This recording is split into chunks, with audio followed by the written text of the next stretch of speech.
E eu me interessei imediatamente, quer dizer, pela fotografia. Tanto é que as fotos que aparecem no início desse trailer, essas preto e branco em alto contraste, foram as primeiras fotos que eu fiz de Brasília. A ideia do alto contraste era justamente ressaltar as formas da arquitetura do Niemeyer. E nunca parei de fotografar. Até hoje eu continuo fotografando paralelamente ao meu trabalho de cinema. E eu entrei no cinema pela fotografia, pela câmera.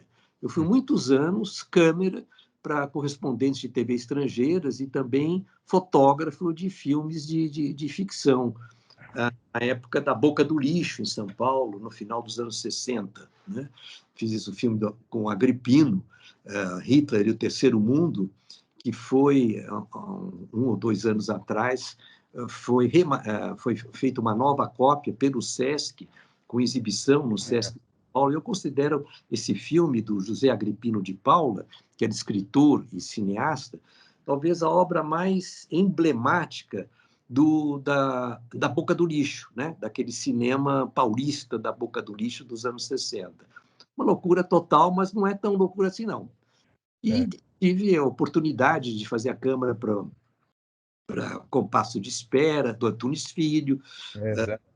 do Profeta da Fome, do Maurice Capovilla e outros. Mas acontece o seguinte, quando eu saí de Brasília, eu consegui uma bolsa para a Alemanha, para estudar numa escola na Alemanha que foi herdeira da Bauhaus, a Escola de Design de Ulm.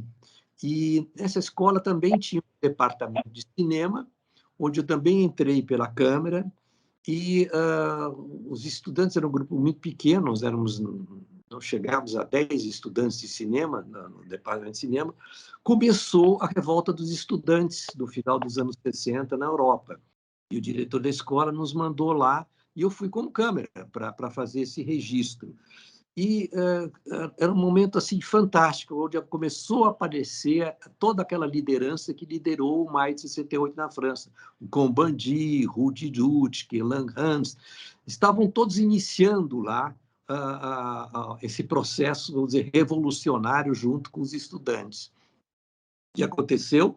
A polícia não gostou dessa história e fechou a escola. Quer dizer, apanhamos pela segunda vez. Eu participei do fechamento de uma universidade. Volto para o Brasil e vou ser professor na ECA por algum tempo, a convite do Rudá de Andrade. Aí estavam lá Paulo Emílio, de novo, Paulo Emílio, Jean-Claude, Maurice Capovilla, Roberto Santos e outros. E a ECA também não foi fechada, mas ela se descaracterizou. O Rudá de Andrade, que era o diretor, foi expulso, e com ele os professores que ele convidou, inclusive eu, e assim também vivi. Mas um período muito rico na época também, né? Foi bem interessante isso. E aí eu já um curioso assim eu sempre quis ser livre, né? Filmar sem uma estrutura pesada, sem estar preso a ordens de produtores, isso pode, aquilo não pode, né? Então, eu trabalhava muito também como câmera para a televisão alemã, para correspondentes da América Latina, que me deu uma cancha muito grande de fazer câmera de reportagem. E eu levava comigo uma câmera Super 8, que era uma forma de eu guardar para mim aquilo que eu via, porque o material que eu filmava na época não tinha o vídeo, se fazia em 16 milímetros, eu filmava em 16 milímetros, aquilo ia para a Alemanha, era revelado lá, e eu não via mais nada, não ficava sem nada. Então, eu fazia paralelamente um registro em Super 8 para mim, na maioria das vezes, que eu acabei guardando isso, isso foi nos anos 60, início dos anos 70, imagine, 40, 45, até 50 anos atrás, e recentemente esse material foi digitalizado dentro do meu arquivo, que está no Instituto Moreira Salles. Aí eu descobri coisas incríveis que eu tinha feito e faço uma releitura disso hoje. É bem interessante.